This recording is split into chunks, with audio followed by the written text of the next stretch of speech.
And I believe we're live. Hi, Johnny. Hey, how's it going? What's up, man? I'm going to ping my server. Awesome. I'm going to do the same thing with our servers. You're not Drip. Do you have any comment? My voice is not as deep as Drip's, or as like sultry as Drip's. Yeah. So I'm sorry. I'm sorry in advance. That's quite all right. It's okay. I don't think I told anybody. I don't think I told anybody out there in the Ethernet, as I like to call it. I don't know why, but that's what I do. Drip is ill tonight. Drip is actually missing the final stream of 2023. It's not the illness shall not be named. It's not that one. It's probably something else. But he's in a bad way. He's very sick. So I'm sure he'll be fine though. He told me he's going to sleep. He's not even like well enough at the moment to even watch. So I'm like, yeah, go to sleep, man. Rest up. I'll need you for January for the start of next season. But for now, we have and this is already planned. We already had Johnny, and I think we mentioned you guys too. We already had Johnny and Chess planned to come on. Chess will join us in momentarily. He is just getting home from work, so he needs a couple minutes to spruce up, which we appreciate him for doing that. It's double duty. And he's crazy. He'll probably stream right after this too. He probably worked all day. Dang. And then he's gonna come on here, and then he's gonna stream till like 4 a.m. What time zone is he in? He's East Coast. He's in like he's dang. So it's 8 o'clock. He's a night owl. Almost 8:30. I believe his shifts start at like noon. He doesn't start in the morning, right? Okay. But he doesn't. But he starts like noon. He's still working 8 hours. Whatever. He's getting home now. Then I think he's spending his eating time with us on the podcast. Ty, Drip is ill. I'll probably have to say this a bunch of times tonight. Sorry in advance. Drip is ill. Drip is sick. Drip cannot make it tonight, which is a bummer. But we're going to try to do this anyway in our memory of Drip. He's not dead, just in our memory. Why can't you have a memory of somebody who's alive? I mean, come on. It's all good, Fappy. All good. We're happy I'm just here, sharing this out. I'm trying to very good, man. Let my peeps know. We appreciate that greatly, sir. Us Eagles fans gotta stick together. Oh my God! Thick and thin. Do you want to have a cry? Do you want to have a cry? I would love to have a cry in the pre-show. I don't care if anybody else doesn't care. It's been rough, man. It's been rough, but it's typical Philadelphia sports fashion. Yeah, I even have in our notes. If you want to, by the way, I didn't mention to you. If you want to look at our notes tonight, they're mainly for me. But if you want to look, you can see what's up in there. I actually have in here. I want to mention. What are the words I used? I'm gonna find the words I used. We find out that we share the same vice, Philadelphia sports. Jesus Christ, it's like I honestly I don't follow like basketball. Yeah. Or good thing I you don't. don't. I only really follow baseball and football because that's all I can take. Yeah. There's only so much I can take. I take it all. I take it all right in the face. And not hockey though. I don't really. I've given up on the. I try with the Flyers, but I've given up because of how sad that organization is. They're doing well 40 though. years. See, Dude, 40 years of failure though. Like, come on, man. Like nothing. This is the problem, right? The Sixers are doing well right now. The Flyers are doing well right now. The Eagles are in that time of year where they start to suck. Yeah. So you got to shift to other sports. I'm gonna my fiance. Oh my God, making it sound like he's dead. I mean, kinda. Just for clicks. I'm clickbaiter, right? It's what I do. It's what people. I was accused of that. Doing clickbait for the podcast. RIP in the chat for Drip. RIP. That's right. Let's see him. Thank you, Ty. I'll send you. I'll make sure to let everybody let Drip know that everybody is hoping he does well. Where's Hari? I don't know, Hari. Where? Inside joke. What's up, Hari? Drip is ill. I'll probably say this a couple times tonight, so sorry in advance to everybody who's trickling in, especially Johnny, who has to sit here and me say it 14 times a night. It's all right. Drip is ill. Drip will not be here tonight. Drip is recovering, or actually really not recovering. He's still in the midst of whatever he's dealing with, so he's probably going to be out for a few days in bed, so... but yeah, Drip is not here tonight. We have Johnny from Johniibo. Find him on TikTok, YouTube, everywhere. All the links should be down there. go find him. Chess will also be joining us tonight. Chess is a little bit late because Chess works. We were just talking about that a second ago. Chess works late, so he's joining us in a minute. He'll pop on screen here at some point. Our faces will be rearranged. I don't know how it's going to be rearranged. We'll find out. Merry Christmas, everybody. This is the last stream of 2023. We get some do I have sound effects for that? I don't know. Nope, that's not the right one, but I played it. Yay! It's Christmas time. We're playing some Christmas tunes. I like these tunes that we're playing. That's right, Power Man. It's a little bit of grief. A little bit of grief. So do you have any plans for this week? Yeah, but they've been smoshed because of. Oh, yeah, that's true. I guess that's. I didn't mention as well. I have everybody in the chat. I'll let you guys know too. I have the household that I live in currently has the illness that shall not be named. This is my first time getting this illness from this entire time, which is nuts. I have no symptoms. I mean, I have a little bit of tickle in the throat, a little bit of mucus, but I'm actually you're jinxing it, man. I'm inviting it over at the this weekend. I've heard that this variant it hits you fast and hard, and if I haven't felt it yet, I'm very much doubting I will. Although I waited for it this morning when I woke up, and I was like, oh my god, I don't feel anything. This is crazy. So tomorrow when I wake up, if I still wake up with nothing tomorrow, I think I'm in the clear as far as like bad symptoms. So. With all that said, we were going to go to our friend's birthday party in the city tomorrow, and we can't go anymore because positive tests. So this is unfortunate. That's right. So you don't want to leave your house anyway. No.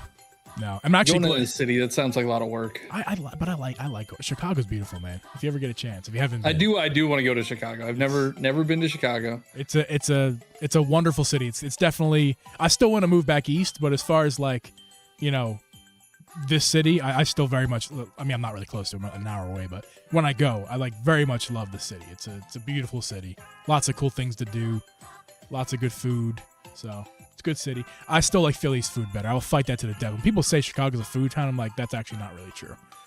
Go down to Reading Station. They're not a sports town. Chicago's not a sports town. I don't care what anybody tells you. What? Dude, I've lived here for 7 years. They got the Bulls and the Cubs. They don't care, man. They don't care about sports. They're so like and the Bears. Whatever. Dude, I thought people love sports. I'm not saying that some people here aren't passionate about it. I'm saying as a whole, as a city, they don't care. The Bears. Like, they had that whole skit, man. The Bears. The Bears. I know. What's up, Chess? Can you hear me? You sound amazing. Let's get a little sound check for you. That's awesome. That's good to hear, man. Tell me about your favorite food, Chess, so I can test the levels. My favorite food, I always like to say steak is number one. Steak's number one. And then Italian. Oh, I mean, you're talking my tune there. You're singing my tune. I love Italian. Very nice. I'll let you get settled in there. Feel free. Take your time. Yes, we don't speak its name, Power Man. I don't know why in particular, but just in case. I know YouTube doesn't like it, so I won't say it. Really? I think so. I think YouTube doesn't like it. At least they didn't used to like it. I don't care. I think it's what? The illness that shall not be named. I have it. Oh, I see. I see. So I was. I don't know. I think it's actually funnier if I just say that, so I'm going to go with that. Yeah, I agree. By the way, other guests, I haven't had a chance to look you up or anything. My name is Chess. What's up? What's up? My name is Johniibo. Don't look me up. Okay. It will ruin your impression. So let's don't start Google this fresh. We don't. Don't Google Johniibo and piracy, please. Don't do that. Nope. Now you got Chess. Absolutely Google Johniibo and piracy. Oh, I'm not on. Yeah. Let's see how it looks. Look at you. You're so cute. Look at your little Christmas hat. Yeah, you got a Santa hat on. Love it. Thanks, man. Thank you both for joining. We'll get this rolling in a minute. And I'll mention one more time. Drip is ill. Drip won't be here tonight, so we got some fill-ins, although we scheduled you guys in already, so it worked out nicely for me personally, so I don't have to sit here and talk to myself for an hour and a half. That would be sad. But no, we got you guys. This is awesome. Thank you, guys. Yeah, hell yeah. Yeah, happy to be here. Likewise. Cool, man. All right. Well, I have I tried to put something together. I usually format the episodes, but I feel like it's hard. I always bounce off of Drip, and this time I didn't have Drip to bounce off of, so. Just let you guys know, because Chess, you're literally just joining us. Oh, Wow, we're live already. Oh yeah, we're live, dude. Yeah, you're popping in. What's I probably should have warned you. I'm sorry about that. We're you're live. It's all good. Hey, I'm sorry. I No, literally you're like good. I was supposed to get here at 8:20, and somehow I got here at 8:25.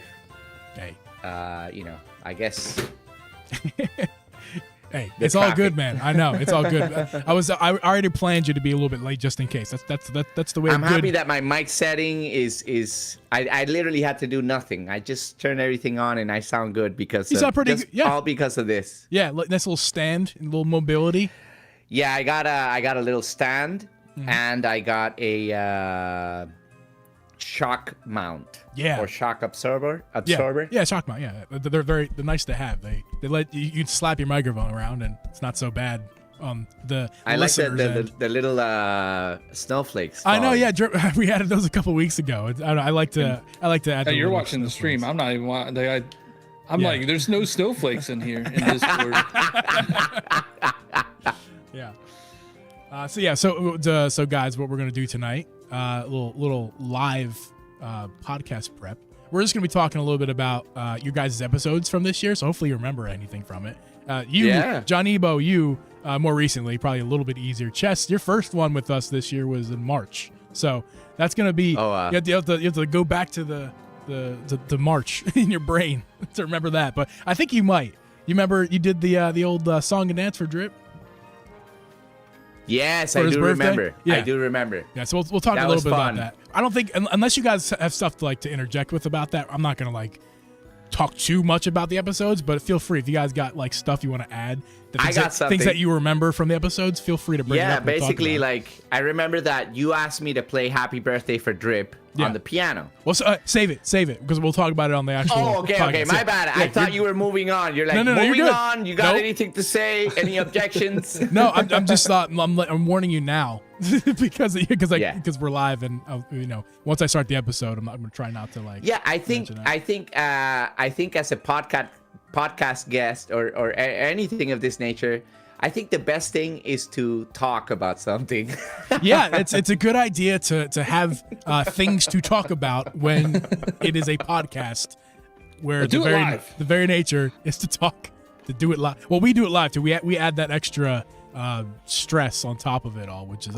But Drip and I have found that we do so much better on a live stream. Like we actually recorded an episode that's gonna go up on Christmas. It was not good. It's not a good episode. I know you. Please, everyone, watch it. Still, it's not good. Please go ahead and watch it on Christmas. But I don't know. We don't do as good of a job when we pre-record. I don't know what it is. We prefer the live stream. This crappy episode that we made. It's terrible. I tried. Watch it anyway. I did so much editing to it just to fix it. I had to cut so much crap out that we were so bad. So yeah, cool. Well, I guess we'll get started here. We'll get it going. Normal setup. We'll do the little intro thing, as per usual. All right. Drip is here. Hey, he's here. Hey, Drip's here. Drip left you guys a comment. Awesome, Drip. Yeah, make sure to rest up, dude. Mrs. Geeb. Yo, rest it up, my friend. If I don't see you, happy holidays, happy New Year. Okie dokie. Let's get this going, ladies and gentlemen. Did you have that mic set up last time, Me? Geeb? Yeah. What's changed is my green filter. Okay. Yeah, I put a green one on because I have a red one back there. Yeah, I know. Actually, when you're in the colored windscreens or whatever they're called, I got them because I remember watching your streams and you had them. I was like, ooh, I like those. I want to get one. Oh, that's awesome. I got a little rainbow pack, and I've lost them all except for this one. That's awesome. I'm happy. It's way more interesting than the black one, right? It's so colorful. Yeah. I got this one too. I've rocked the pink one too, and people love that shit. Yeah. This is. I won't say. Sorry, I won't say that in the podcast. You could say whatever you want. We don't have. Sometimes that's to our detriment. Mainly me, because I'm an idiot and says anything. Yo, what was that a shot of? What? John? Yeah, it's no, it's iced tea. It's not. Okay. It's not any adult beverages. Not tonight. Again, Drip and I drink on the.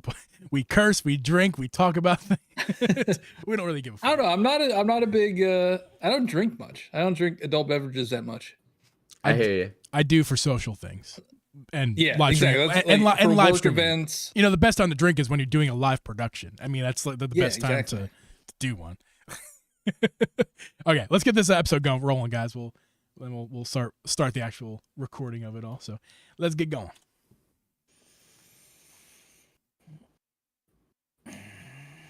This podcast was brought to you by Uncle Geeb Productions. Hey guys, and welcome everyone to the Drip Geeb podcast. I am your host, Uncle Geeb, and tonight is the Dripless and Geeb podcast. We got a couple guests with us here tonight, Johniibo and Chess WC. You guys can find their links down below. But I'm your solo host tonight. So sorry everybody. Drip is ill, so he won't be joining us tonight.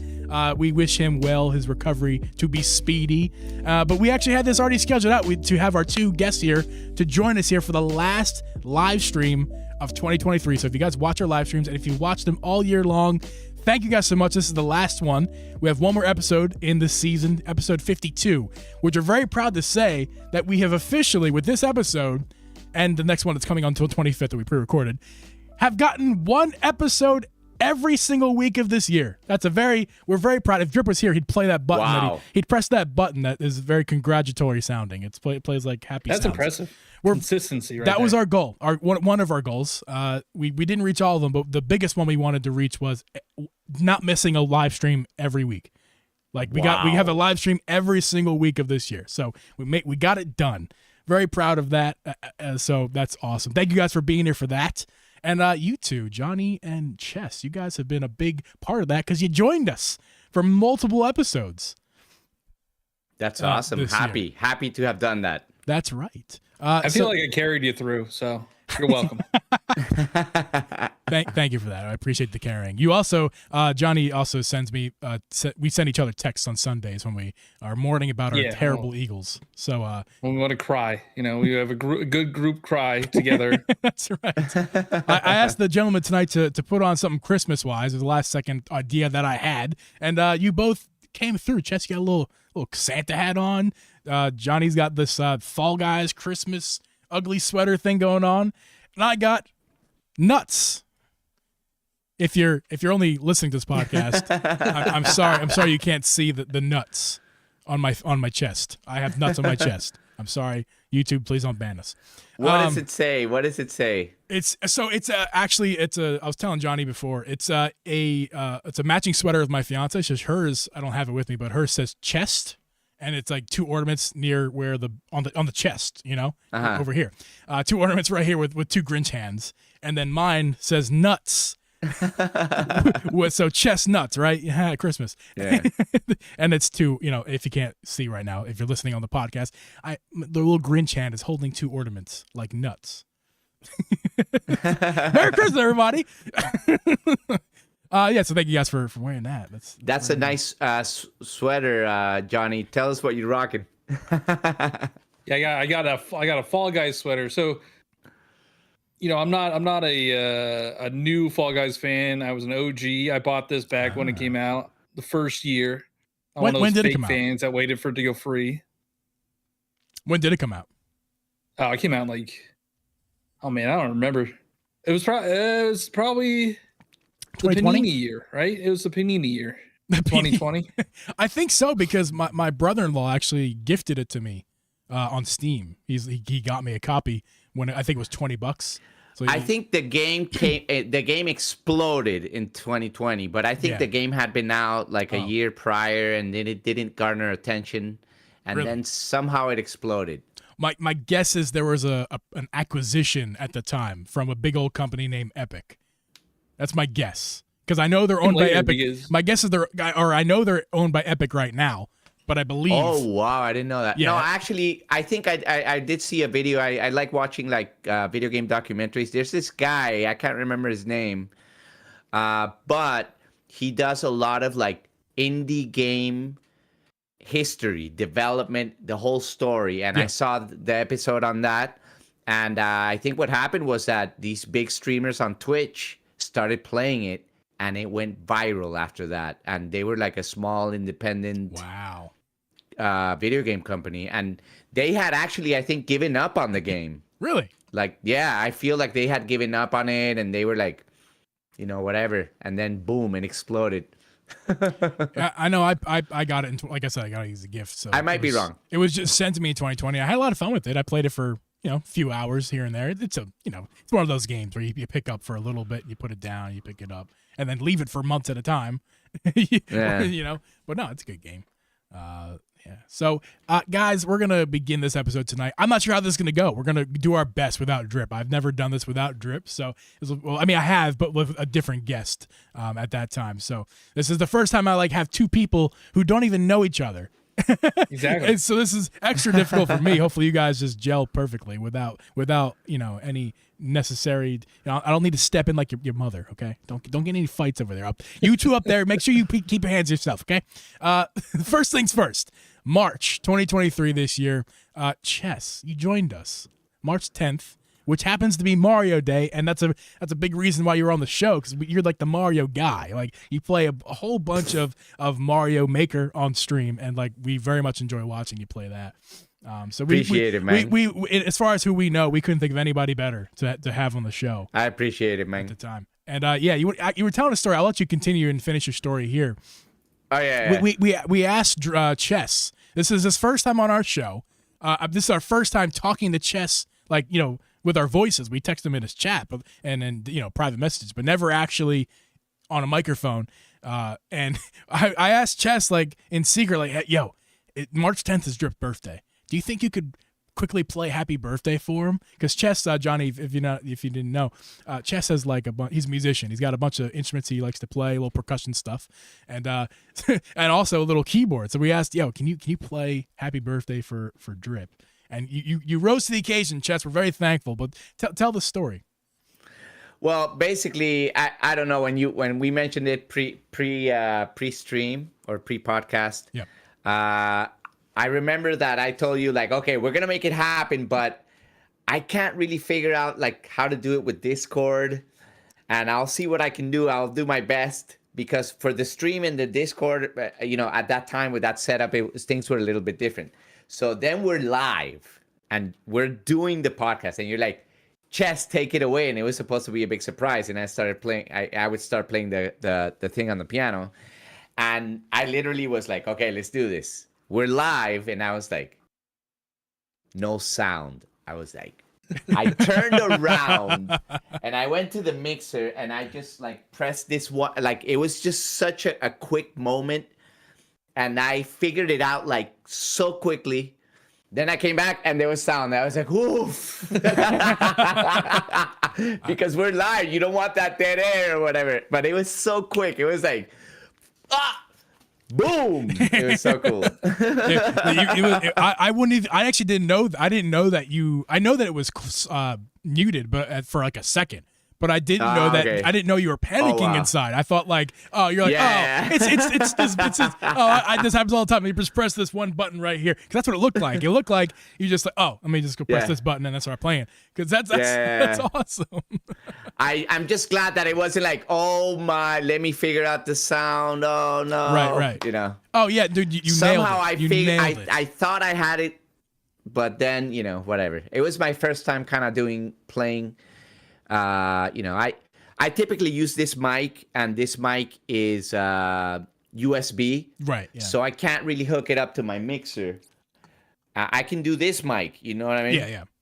But yes, this one's just better sounding quality for stuff like this, For sure.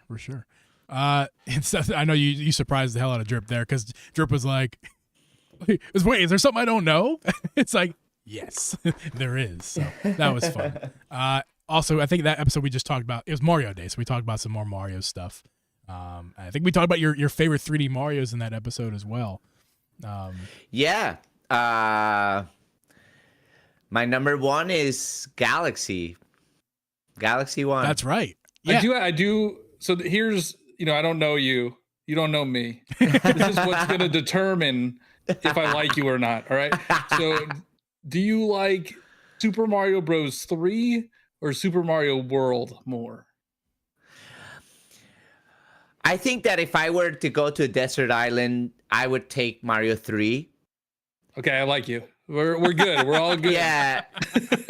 Yeah. There you go. I mean, they're both really fun and I don't know. But yeah, Mario 3. But you're going to be disappointed at me. Uh-oh. This is my favorite one. I'm not disappointed. I love that one. It's Mario so 2. Unique. Yeah. I'm not going to say, I'm going to say right ahead. I'm going to go right ahead and say that Mario 3 is a better game. Okay? It's more complete. They went back old school, whatever. And I know that this game is, used to be Doki Doki Panic and all that. They changed it. But as a kid, I didn't know. And I loved it. And nostalgically, this is my number one. So Get behind that. Super Mario Bros. 2, I love that game. It's so weird. Yeah. And just picking bizarre stuff up too. I remember just you can pick stuff up now. When you think about it, it felt like what not a lot of companies do. A lot of companies, they're like, Mario 2, or they add like one, Mega Man. Now you can slide. Mega Man 3, you can slide now. Right. But at the time, when I saw the stuff you could do and the bombs and Mouser as a kid, I saw this commercial on TV. It blew my mind. I was like, I need that game. I literally was like, I need that.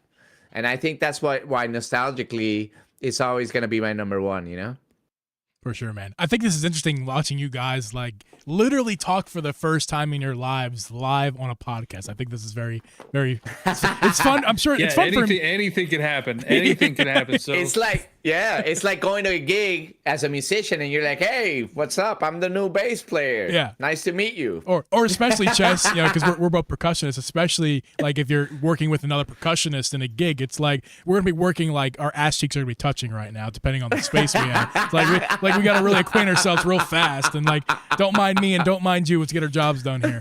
But yeah. So anyway, moving on here. I want to bring this up back. That's not English. I want to bring this back up again because I was watching that episode earlier, Chess, and just to get some ideas from some talking points from it. You had talked about the Church of Nintendo. And okay. I think it's worth bringing it back up again because I know most Yes. people don't really know what that is. I certainly didn't. So feel free to tell that story again for everybody. I'm gonna say it, but I'm gonna preface with this. I'm gonna talk about an event that I went to called Church of Nintendo.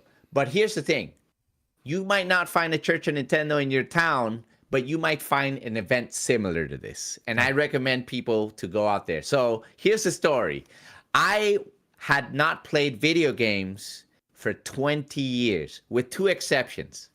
Number one, I bought a GameCube and I played Zelda Wind Waker, Metroid Prime, and Mario Sunshine.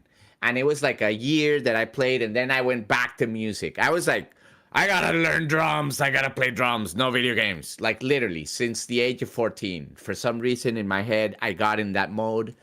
And also I played at my sister's house, Mario Galaxy. So that's probably why, I'm attached to that game nostalgically. So in 20 years, I played for 1 year and maybe like 7 months, or however it took. Maybe it was like 2 months that I beat Galaxy. But anyways, I was out of nowhere just reading the newspaper, and there was this thing that said Church of Nintendo, honorable mention, Best of the Bay, Tampa, Florida. Honorable mention. It's they didn't win an award. They do this award thing in Tampa, so they were like, "Yo, honorable mention. These guys are super cool." I was like, "Church of Nintendo? What? I'm there." So I went there, and man, original cartridges, old CRT TVs, original consoles. We're talking 2 NESs, 2 SNESs, 164, sometimes a GameCube. A Wii, people playing bowling. I was mind blown. And I started going there every Monday. And I met some cool people there too. And they're still friends from like 8 years ago. So basically that got me back into gaming. And it just kind of blew my mind to pick up a cartridge, blow on it, then put it in there and play with the original controllers. and that blew everybody's mind. And there's Hangouts, and that has actually expanded. I actually have another friend who started it in Denver. I actually hosted 2 of these events in Panama, Central America, and I've asked for permission. They're like, do it. And I got together with a friend down there, and we put up an event called Church of Nintendo, and it blew people's minds. Like, they were like, what are you doing? I gotta find one of these. Yeah. And Chess, there's events like that. Yeah, go ahead. Correct me if I'm wrong, but this was a time where but this is before the retro gaming boom. So prices were cheaper, things were more accessible. So I feel like in today's day it would be much more difficult to do something like that because everything's so expensive. What do you think? Well, basically, I hear it, like collection wise. Yeah, but I have a friend who does it in Denver, and I think it's more. Yeah, you do it maybe emulation or with interesting. What we did in Panama. To be honest, you're still playing on the same controller and console, but you have an EverDrive, which is playing the ROMs, which is the same thing. To be honest, So you're playing the ROMs and you're using this and that way you can have unlimited games. Yeah, it could be tougher, but to be honest, the retro video game market has always kind of been expensive and stuff like that. And I mean it goes up and down. But this was like 8 years ago, and the guy who ran it, he's a collector anyways. So it's more like people who have a collection that are willing to do stuff like that. Right. I think it would be very expensive to be like, yo, I'm gonna do. Well, you can do it, but you're not gonna have a lot of the good games. For example, you might miss out on some Battletoads, because that's like a $50 game. Same with Contra, But you can buy. I bought a lot of this stuff. I'm not a collector, but let me tell you how much this game was. Can you guys guess how much this was? And I bought it on the street. I mean, at a video game store. For the audio people and me, because my eyes are old. What is Blades of Steel? Blades of Steel. I wouldn't even have a clue. You had anything, Johnny? $3. Well, that's definitely not going to happen today. That's for damn sure. No, I'm pretty sure. No. I'm pretty sure that if you go to a retro, this is what I did, and I didn't realize it until later. Go online and find retro video game store. There are lots of stores in a big city, of course. If you're in a small city, it's going to be tough. But in a big city, you will find stores that specialize in that. I every time my friends come to visit, this guy came to visit me, I was like, dude, let's go to a retro video game store. He bought a Nintendo 64, bunch of games. He was mind blown. And, you can buy, at that time, you could get a Nintendo for $50, maybe $70. I'm pretty sure that today, $80. Right. An actual NES or a SNES for like $80, maybe $100. But yeah, it went up a little bit, but it's not like inaccessible. Again, a lot of these games that I bought, I remember, treating myself and buying this for $20 because Mega Man 2 is like, so for my birthday, I haven't bought a cartridge in so long, but I like having these cartridges. I just kind of bought like Paperboy and stuff like when I was small, but a lot of it is donation. A lot of people gave me games because I was posting on Instagram and Facebook. Right. People like sending me boxes. This guy sent me a box with like a Nintendo 64, a GameCube. This guy sent me a box of a bunch of games. So a lot of this stuff has either been cheap or, donated. That's so cool. That's why I wanted to bring that story back up again, because I just thought it's so cool. I think that's even if the market's inflated a little bit, I think that's such a cool thing to do. And I never considered the emulation side of it. It never even crossed my mind that like you could adapt like that and just just get EverDrives and get stuff on there and have people enjoy the games that way. So that's incredible. That's awesome. So lots of fun. Imagine just people walking in a bar and then seeing an old TV playing Mario. They're like, Oh, what? Unrelated. Have you ever gone to like a barcade? I was just about to say the same thing. Barcades are a blast, and it's just it's so reliving good. your childhood going into this arcade playing Wild Turtles and Yes. So good. So good. Pinball too. Pinball's so Yeah, fun. Love pinball. One of my dad's friends, obviously my dad's old, and his friend is old too, but he has this affection for these pinball machines, and we went over his house, and I was like, any kid with his dad, like, when he's like, come to the basement, and he has I think 3 of these old pinball machines, like really cool original ones, and I had a lot of fun playing. Or I think it's a couple pinball and one like regular arcade. I don't remember the game, but I was like, this is awesome. This is what adulting is like. And fast forward, not exactly. It is. Well, yes, but no, not always. Can I add a little bit to that Johnny, because story? money is what I'm talking about. What were you saying, Chess? I'm sorry. I thought you were done. I was going to ask if I could add a little bit more to that story. Absolutely. Well, basically, like at the Church of Nintendo, I met people, but I also one day this guy was like, hey, what are you playing? I was like, I'm playing Gradius. And they're like, oh, and then you meet people, and then, this one guy turned out to stream on Twitch. I didn't even know what Twitch was back then. And he's super cool, and, I don't want to mention him, but he's a big part of the retro community. And here in Florida, he's big part of the retro community too. I say he's one of the big 3. But anyways, this group of friends that I met, they actually run the console room in Free Play Florida. Free Play Florida is an event that happens in a convention, and all these people from Florida bring their pinball machines and their arcade machines. Oh, wow. And they just pack this place. It's nuts. And you pay like $75 or something like that, and you can play however much you want, but over 3 days. Right. So, and you have like the best everything. And the console room is ridiculous. I'm going to tell you how ridiculous it was. When I went the first time, they had a Doom LAN setup. 4 old PCs playing Doom. Like, what? That's incredible. Yeah, they had stuff like that. They had like an X68000.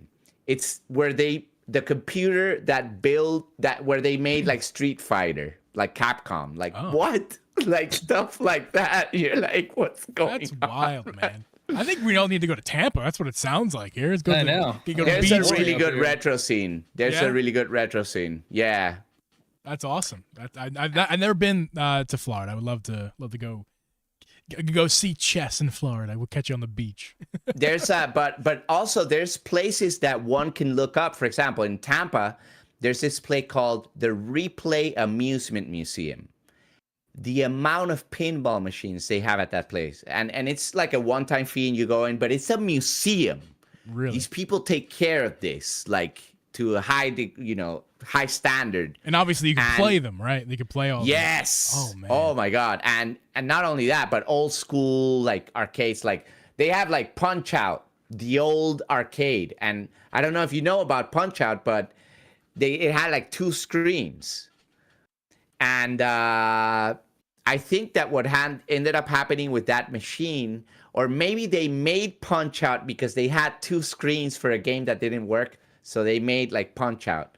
I'm talking about like Mr. Dream Punch Out. This was like before Mike Tyson's Punch Out, arcade Punch Out, right? And also there's like Paperboy on arcade, and it has like a bike.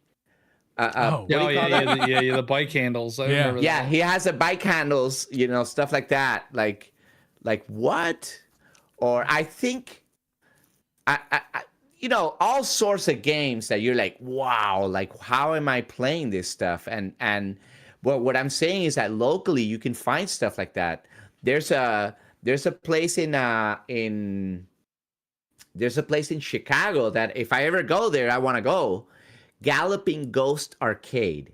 It's ridiculous. Wait, put it in my phone. Don't let me forget. I live here. I live an hour away from Chicago. I'll check it out. Dude, go to that place. Yeah. Well, what's there? Yeah. Now I need to know. Galloping Ghost Arcade. Pinballs. It's the same concept. It's just a big place with a big bunch of pinball machines and arcades. I would love to check that out. Don't let me forget, Chess. I have a memory of a squirrel. Please don't let me forget, because I would love to check that place out. That is incredible. Well, thank you, Chaz. What a wonderful story. And by the way, you were on a guest as a second time for us. You came back in October 20th. No particular reason, just a little game that was put out on October 20th called, Mario Wonder or something. I don't know. Yeah. But that was really cool. Have you even played the game at that point? I think you played on stream the night before for a few hours. Two-player. Yeah, I remember. And I remember telling you that I wasn't ready to give you an opinion on the game fairly, because I hadn't really played it. But now that I have, go ahead. Finish your thought there from October 20th. What do you think? It's a great game. It's fun, but personally, it hasn't really like grabbed me. Like I'll get to it one day, and I have played a lot of it, but I don't know why I haven't like 100%ed it. I guess I'm playing other stuff, but I'll get to it one day. But it's fun. I had fun. I played it 2-player and single player, and I think the game works well on both ends. Sometimes that's kind of tricky, but I think it's a great game. It's visually amazing. The music, the vibe, the chill vibe. I love everything. I fell in love as I kept playing it, and I actually discovered something about myself while playing it. Is that everyone has like a Zelda opinion, like, oh, 2D Zelda is the best. No, 3D. Yeah. Like I'm sure it happens with Mario too. I've discovered that I am a 2D Mario guy. Like I'm not. I don't love the 3D Marios. There's never been one that, even Odyssey, just like, oh wow, just don't. It's not that they're bad or anything. It's just I don't. I'll play for a couple hours and I hear and you. 5-10 hours and I'm done. Whereas like 2D Mario, I can really play for a long, long time because I just love freaking A to B. I love getting from A to B. I love the new style 2Ds where they get really creative with it. Mainly Mario Wonder. But I'm a 2D Mario guy. I've come out. I'm out of the closet, guys. I'm out of the Mario closet. I'm a 2D Mario guy. And Johnny, I don't know if you're a 2D Mario guy, but I do know that you binged that game in like a night. Or something. I 100% of that game in like 100% 3 days or something. Like true 100%. Oh, nice. Yeah, true 100%. Like got all the little medals on my profile. I beat the hardest level. I love that game. The game was fantastic. Yeah. I just wish that there was more. Like I just wish there was more to it. It was only like, I don't know, 15 hours. Maybe? I was gonna say 15 hours. What it took you? Yeah. Wow. But I'm like you. Like I love 2D Mario, and I've always loved 2D Mario growing up. And it probably is nostalgia. Like Super Mario Bros. 3 is probably my favorite Mario game. Mm-hmm. Yeah. I loved the original Super Mario Bros., Super Mario Bros. 2, World. I even like the new Super Mario games, like the new Super Mario Bros. U. A lot of Odyssey trash gets talked in those games, so you're making a bold statement there. Yeah, I know. I feel like they get a bad rap. I think people were burned out on them. Yeah, because we had 2 of them come out within a few months of each other. I think that was the thing. The Wii U version was like more of the same. Yeah. So I mean, then we had to wait 10 years, 11 years. Wow. For Wonder. So I hope that doesn't happen again, and I hope next year we get a new Mario game. Or whenever the new system comes out, we get a new Mario game.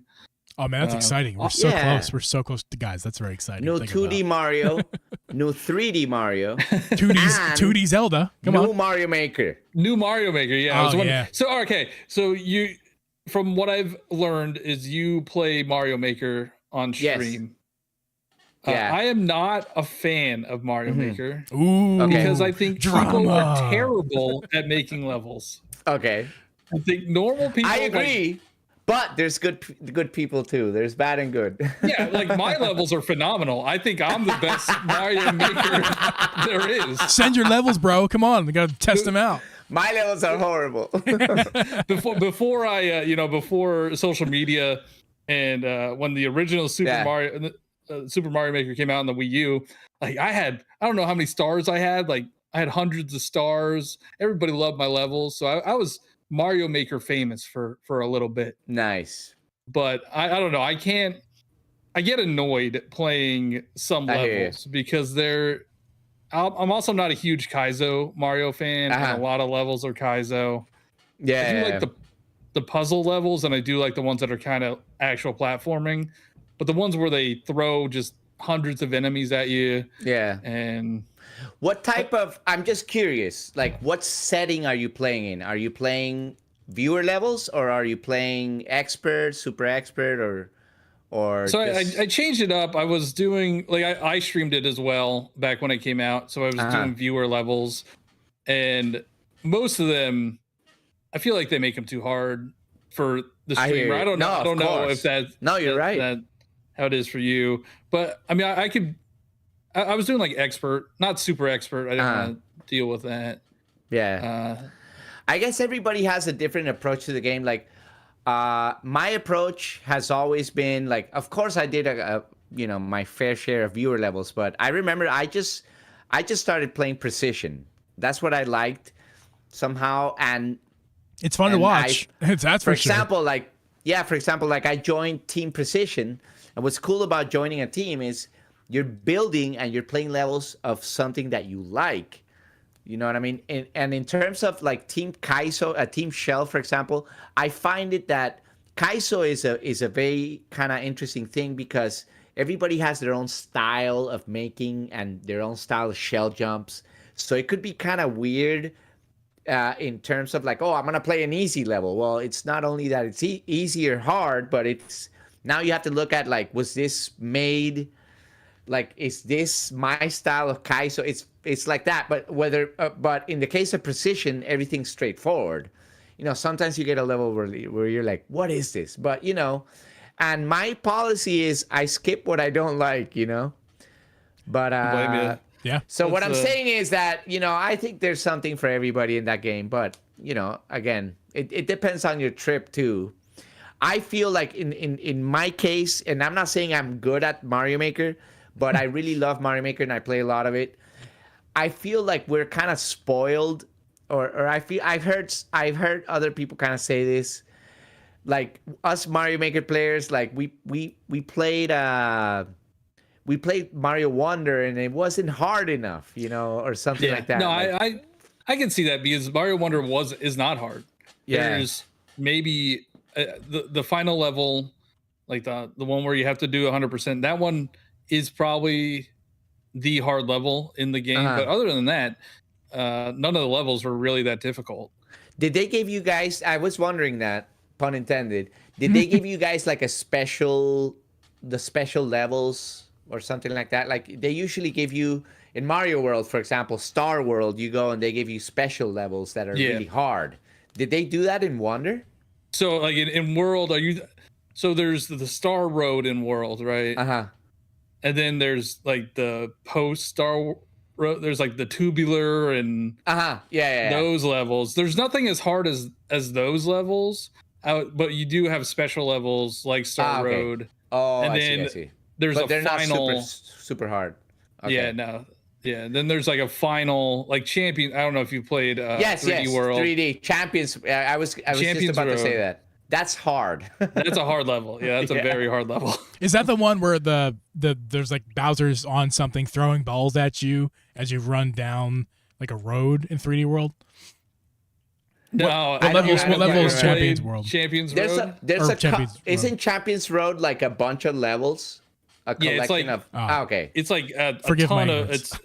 It's very hard platforming. There's, you know, those timing where the platforms disappear and stuff like that. And then it's a very.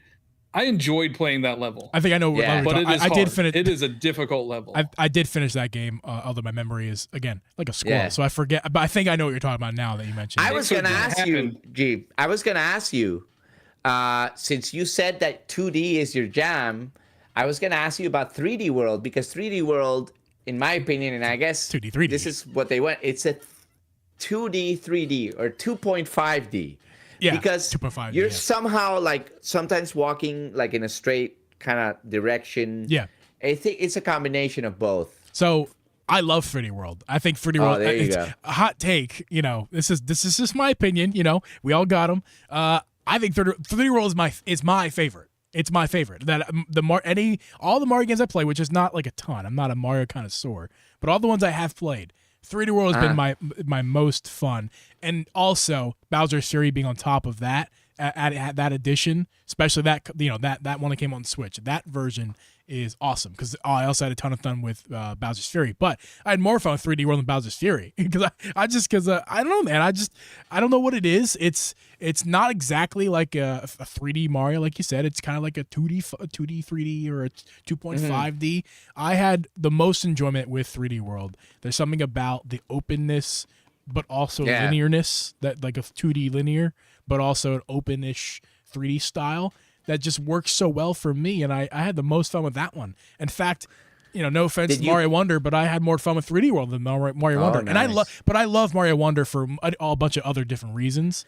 But 3D World is my favorite. I had the most fun with Did you play 2-player 3D World? Oh, I streamed 4-player constantly on my Twitch when that was a thing. And Jesus, there's with the internet lag online? that gets online with the lag. I played with viewers with the lag that gets introduced. And we're on a Discord call together, so we're talking trash to each other, and we're picking each other up and throwing them off. Awesome. That's probably why I had the most fun with the game, to be honest with you, because we played that multiplayer mode. Believe it or not, I mean, this is my opinion. When the game came out, in 2013, I think it was 2014, I found that the game was boring single player. It felt like that. And I would play with my roommates, and it was so much fun. And then it was single player, and it was and also I remember back then, not only me but a lot of people were like, dude, why don't you give this to us online? Like, why PlayStation, Xbox, they're doing online, like why don't?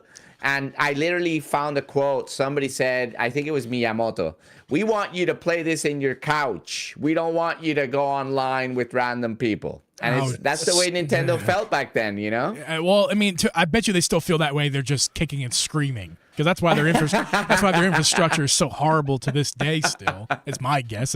That's so dumb. I mean, that's just dumb. Drip and I have gone over many times on the show like how annoying Nintendo Online is. They can't get it to work. They can't. You're right. Quote of the year, right there. Mario Maker Online is probably one of the worst experiences. Around. Yeah, certainly can be. But 3D World, I did want to. I don't know how far you got in multiplayer, but there is a level that when a player jumps, the platform switches sides, and trying to do that with more than one person is impossible. Locally, even it's hard enough. But then you're adding the added lag that's associated with online with 3D World. And also dealing with knucklehead viewers that just want to piss you off because that's what was happening. That was so much fun. I love you guys, Joe Hero, the rest of you, naming calling you out, and then you just go. That was basically what a lot of times one of us would decide on our own. We're tired of nonsense, so we're gonna go ahead on our own to put you all in bubbles. Stay in your bubble. Don't you leave your bubble. I gotta say, the memories are great. I love 3D World. Even I have to put this in here. Yeah, I have to talk about this. Sure. The first New Super Mario Brothers Wii, 3-player, 4-player. That is so much fun. And I watched some videos and stuff like that. And that game, they really put a lot of space in that first game. And it really did wonders, another pun, for multiplayer. And the whole bubble system and everything, man, that was so cool. New Super Mario Bros. Wii, my partner, she does not play games like ever, but we played through that game 100%. And I don't know how we're still together today, but we are. I 100% did that with my roommate too. That game was amazing. I loved it. Absolutely. My partner and I got into arguments over Yoshi's Woolly World on the Wii U, which is probably one of the easier, multiplayer games you can play with each other. There's a fine line. Like when we first started dating, we played Monopoly together, and that almost ended it. Like, oh my God, I have a sorry story. This is a worthy, whatever. We're still finding sorry pieces around our little living space here because early in our relationship, I was half joking, but I did get pretty mad with her, and because she kept beating me. Freaking sorry, the game that requires no skill at all. She kept beating me. I'm like, how do you keep beating me? It's just a luck game. Like, aren't I supposed to win sometimes? And I was half joking, half serious. Knocked the whole freaking board, and all the pieces went everywhere. And then, to this day, we'll go in the corner, like, oh, there's the yellow. Like, so that was funny. Oh my God, good stories, good times. Gentlemen, by the way, Chess, thank you again for coming on twice this year. This is actually the third time, technically. Right now is the third time. So thank you for 2023 helping us grow this year, but making our content better by gracing us. And Johnny. Oh, you rock. Oh, you rock too, dude. Johnny, we're gonna get to your stuff in just a second. We're gonna talk about your episodes because yours were quite enjoyable as well, and we're gonna talk about I'll tell you in a second what we're gonna talk about. But first, unfortunately, it's not unfortunate. I had to pay the bills real fast. We gotta talk about our sponsors today, so I'm gonna switch over to this screen where it's just me. So forgive me for a second, boys. Today's sponsor is Nixie, and their new Nexi Go Hall Effect Grip Con. You can find the Nexi Go, all their links down below. The Nexi features Hall Effect sticks, gyro, rumble, programmable buttons, 2 cartridge slots that you can store some cartridges in, as well as a kickstand that replaces the OLED one that it knocks and improves on the kickstand of the original Switch. And yes, it does fit both the OLED and the original Switch. The quality of this thing is just top notch. You can't really go wrong with it. It's incredible, but not to mention the fact that it features a dock built into the grip, and it's actually good. I've been testing it. I've been using it. It works really, really well. In fact, I learned that you can use your Steam Deck dock with this. If you take out the HDMI, plug it right in, then put the USB-C right in, boom, you got it. You can just utilize your Steam Deck dock that works there. You don't even have to take this out if you want to use a different dock. So that's incredible. I love the buttons. I love the sticks on there. The Hall Effect sticks work great. The kickstand is not the OLED kickstand, but certainly works really, really well and is an upgrade if you have that original Switch. It's got some back buttons. It's got all the features that you kind of want in a Switch grip. With the additional thing of a dock inside of it, which is awesome. I know I don't need to take anything else with me when I go traveling to see my family for the holidays or anything like that. No travel dock necessary. Just bring this guy with you. You guys can find the Nexi Go GripCon over with our links down below. The website is nexigo.com. That is nexigo.com. You can, again, buy the GripCon directly with our links in the description. And thank you, Nexigo, for sponsoring today's episode. Hi, boys. I'm back. Yo. I actually have a Nixie controller as well. I have the It's not Nixie. GameCube one. It's not Nixie. It's not Nixie? It's Nexi Go. What? Nexi Go. That's get the competition one? off the screen. I'm sorry. I'm sorry. I'm sorry. No, I'm just joking with you. No, I had a Nixie as well. I actually had that exact controller. I recently It's a different company? Yes, Nexi Go is different than Nixie. I'm sorry. No, you're good. Cut it out. No, it's fine. Thank you, Nexigo, for sponsoring today's episode. But no, for this actually is super awesome. If you guys ever get a chance to check it out. It does look really good. It works as advertised. It's better than the Joy-Cons. So, I mean, win-win right there. It's cheaper than the Joy-Cons, too. So, and it has a dock built in. So, I mean, that's kind of nice. Anyway, but no, speaking of the Nixie real fast, because you brought it up, I did love the Nixie. I used it. I actually sold it recently just because, I didn't need it. I had enough of these building up, in the content space. You build up a few things here and there. So I'm like, I don't really need this one. I used it. It was fun. But to be honest with you, not related to the sponsor, this is kind of what I wanted from the Nixie as far as like a third-party Joy-Con alternative that didn't suck. Because there's some bad ones out there. I don't like the Hari that much. I know a lot of people do. I don't. So like I was like, maybe I'll try the Nixie, and it worked, but the GameCube layout was a good novelty, but doesn't like work with every game I want to play. So this was a nice replacement good for Smash. It's only good for Smash. Yeah, it was nice. I did I love the octagonal gates. I love the Nixie. It was worth it for me to sell it and unload some stuff that I had laying around. But for sure. Nixie is cool, and their colors are really cool in that. But no, this is Nexigo, different than Nixie, different companies. I'm sorry. Oh my god, I feel terrible. Came on here and I'm ruining it. You were trying good to no. It was it's the thought that counts, Johnny. It's the thought. I was trying to say, hey, I support it as well, but I screwed it up. I support the other brand. No, it's all good. It's all good. So speaking of you, Johnny, you knucklehead, you little. I don't know. You're not little. I'm offending our guests. No, but we have found common ground outside of Nintendo. But quickly, we did. The way that we met was kind of interesting, Johnny. The way that it was somebody from our community hit you up on Twitter, I think, and tagged me in it, or whatever the case was. We were both tagged in something and said, "I would like to see Johniibo on the Drip G podcast," and I was like, "Yeah." Okay, let me look. And then I looked and I saw your face. And I was like, oh my god. I was like, that motherfucker? The guy who threw the Skyward Sword Joy-Cons that I love so much in the trash can for a laugh? I'll send him a message. so that was, I'm glad I did, because it turns out I keep the trash pretty clean. All right. I keep it pretty clean. Yeah. I actually dropped my Skyward Sword Joy-Cons and broke the right stick, and I was very upset, but I fixed it because I can do that because I'm a professional. I'm not, but during the pandemic, one of the hobbies I picked up was working with some electronics. Like I got a basic knowledge now, so I could fix my Joy-Con if I break them like an idiot. I was so mad at myself. But yeah. Bought another set? No, I fixed them. I didn't buy another set. I fixed them because I'm poor and crafty. But no, so we found you. We sent you, or I sent you a message over there on the Twitter, never X, always Twitter, and yeah, you were super cool, and it was really cool. So we had you on, and I found out watching your other podcast. So what's the name of your podcast? I forget because I'm a bad friend. So I'm actually on two.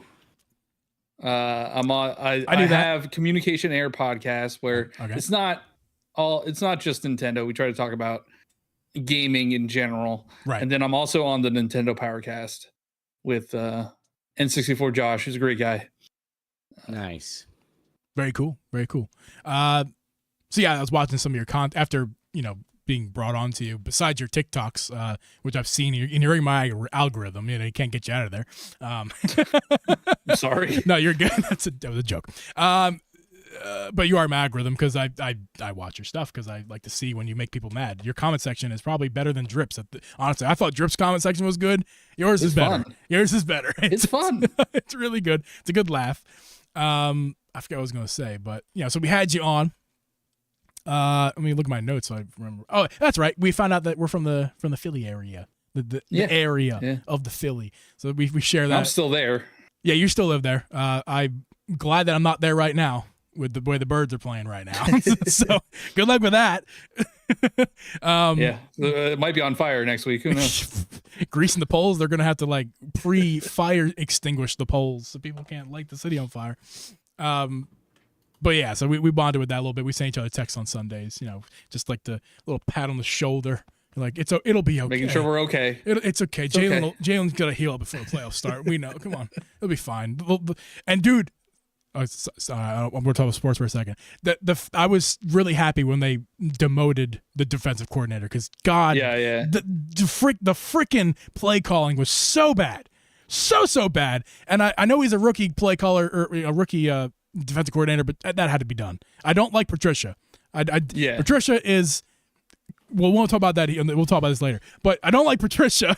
But I'm happy he was there for that week or last week, and hopefully he continues. He looks different. He looks different. He does. Patricia. He's shaved. He's slim. He doesn't have. I miss the beard. I miss the big beard. And the crazy hair. Sweatshirt. Yeah, bring it back. Bring back the craze. That's your brand. What are you doing? Yeah. So anyway, we bonded about that, and we also during your first visit episode with us. Which, by the way, if you guys in the description of this podcast, you guys can find not only the links to these guys' channels, but you can also find the direct links to their episodes they were on. If you guys want to check those out after this stream is over. But yeah, so we talked about the.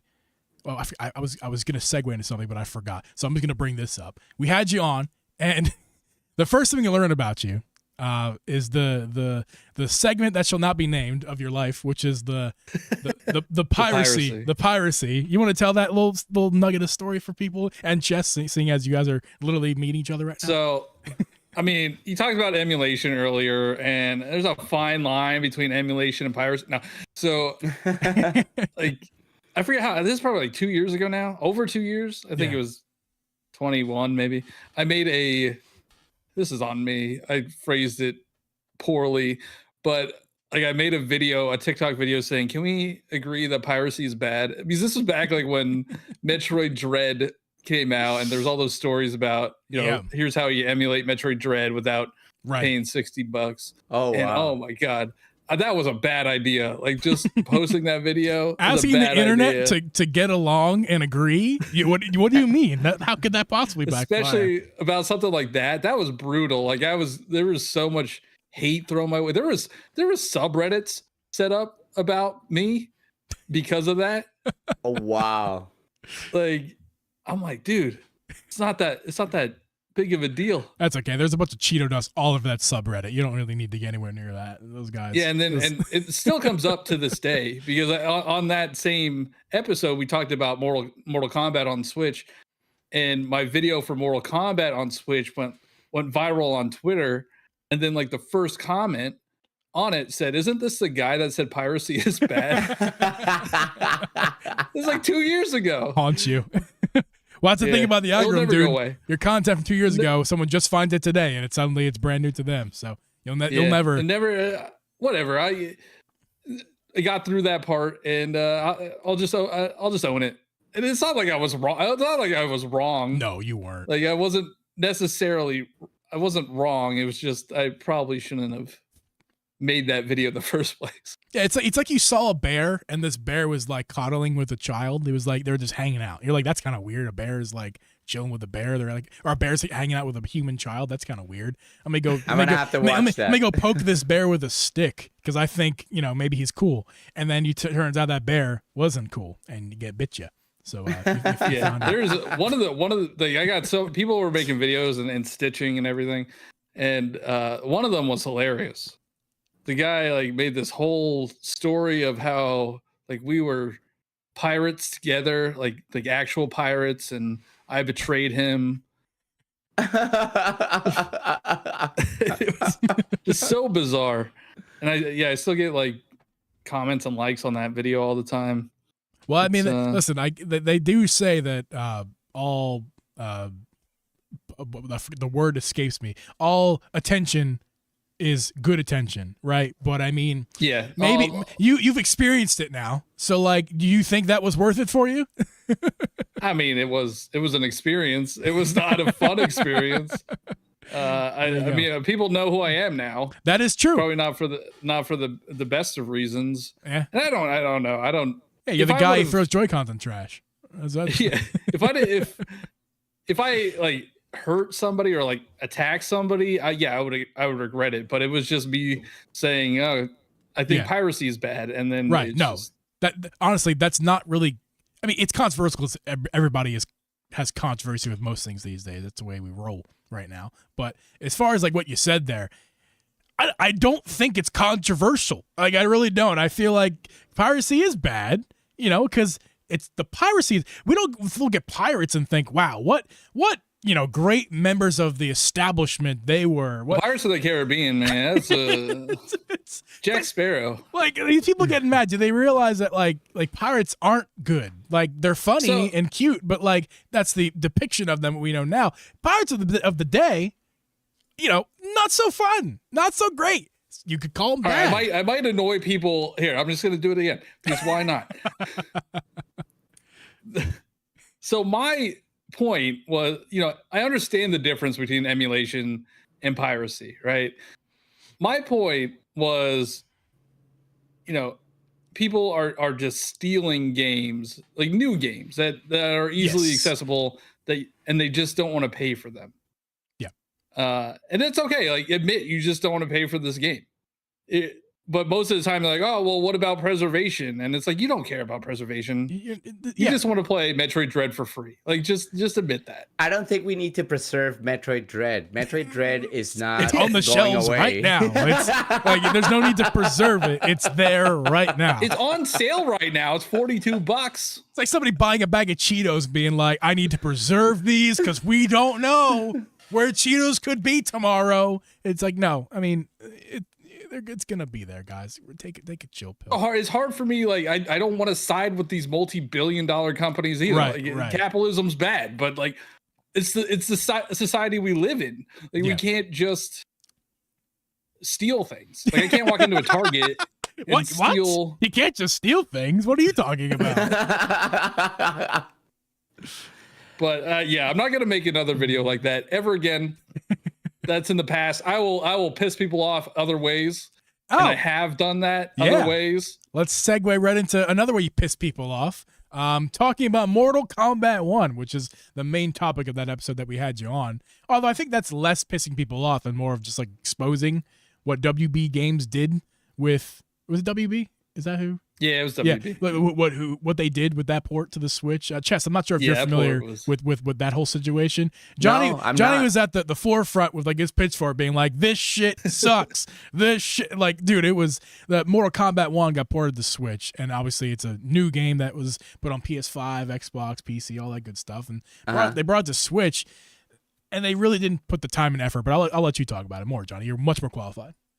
Yeah, so Mortal Kombat 1 came to the Switch same day. It's also on PS5 and Xbox Series X. So they charge $70 for the PS5 and Xbox Series X version and the Nintendo Switch version. But the Nintendo Switch version is it's horrible. It's not worth $70. So I just kind of called them out on it, and it blew up. Like, oh, wow. My stuff got picked up on IGN, and like it blew up on Twitter, and like Ed Boon, I'm sure Ed Boon saw my stuff, but he came out and said that, hey, we're sorry about the Switch version. We'll fix it. What? That's amazing. Is this an update? I don't think we talked about this then.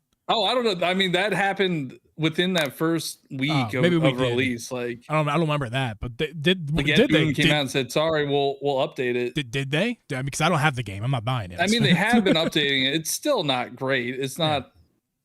I think it's on sale right now anyway, so you could get it for less than $70. Yeah. It's probably still not worth whatever they're charging for it. No, I mean, but yeah, go ahead. I made the decision. It was actually a really smart decision to do this. You could get early access if you paid an extra $40. So I had it before everybody else on the Switch because nobody's buying it on the Switch. Right. And then I posted this video like 5 days before release. It blew up. I made like over $1,000 on that one video. That's awesome. So it was a huge. Selfishly, it was a smart idea. Yeah. And I wanted to call him out. He's like, what? You're putting out crap. I don't like, you shouldn't be charging the same amount as your other versions that are clearly better. Yeah, that is a interesting topic of conversation. Hopefully it's not even a conversation when we get to the next Switch era, whatever that happens to be, whatever you want to call the next version of the Switch that we know has to come next year, at least be talked about, at the very damn least. But hopefully it's not an issue, but it's interesting to talk about that, where companies like that we can use Mortal Kombat 1, for example, that's getting put out on systems that are capable of running it at an acceptable level, where the Switch is just simply not capable of running the same game at that same level. So what do? Do you scale it down and do like a 3DS version of the game, like back in the day when that was a thing? So like make it a Nintendo Switch version and not and make it cheaper and make it better, run better, but sacrifice a ton of things? Or do you do what they do now, which is just put the full game on there, charge the same damn price, and you know you're not getting the same experience. For me, it's about the experience. It's okay. It's okay if it was $70 on all 3 systems and the experience was at least comparable. When I say comparable, I mean the frame rate is steady and the resolution is sharp enough. Sharp enough. Yeah. You know, not as sharp as the other console, but sharp enough. So Mortal Kombat was not that. So that's not here for today, unless you guys have any opinions on that, you know. I guess my question is, do you think we should go back to that? If the Switch Pro or whatever, Switch 2 can't handle games still, which would be a travesty. But if it couldn't, should we go back to a method of where the Switch has mobile versions? No. I agree. I agree. I really don't think we should go back to that era. So, but I'm hoping we don't have to worry about that in like a year. Like, I hope whenever this new system comes out, like, it will at least run better than what we have. I would hope so, but there, it's Nintendo, and nothing is out of the realm of possibility with them. Yeah. So, but let's just hope that's not even a conversation we have to have. I was thinking about this. Like, I'm excited for the next system to be more powerful, but what I'm mostly excited about is what Nintendo can do with it, because whenever, like, their games, they push the system to its limit. Yes. Like, when you play a game like Breath of Wild or Tears of the Kingdom or Odyssey, like, those games, those are phenomenal, and they stack up to these next generation PS5, Xbox games. So I can't wait to see, even if it's not as powerful as PS5 and Xbox Series X, like, what a Mario game could look like on a more powerful system. I mean, Mario Odyssey looks good, but I do know that it definitely shows its age a bit if you really kind of look at it, revisit it. There's some of the grass textures, not that Zelda's any better, but I feel like Zelda does a better job masking it with the art style. Where Mario, it's kind of hard to do that. Where it's just kind of like, I don't know. I feel like sometimes there's some questionable textures and stuff. So it would be interesting to see what, like, a new Mario game with that kind of art style, like the typical Mario art style, what it could look like running. Like, just for example, just throw Mario Odyssey on the PS5. What would that look like? I would be really interested to see what they could do utilizing a power. Have you played Ratchet and Clank? I haven't, but I've seen it, and I would really like to play it. And is that the comparison you're about to make, like a Mario? Yeah, that's what that's how I think Nintendo games could look, because that game looks like a Pixar movie. Yeah. Wow. It really it looks. That's what really makes me want to play it. Is not the gameplay. It's how freaking gorgeous it looks. Ratchet and Clank. And I won't talk about the leaks, but, like, people need to buy that game. What leaks? What game? Ratchet and Clank?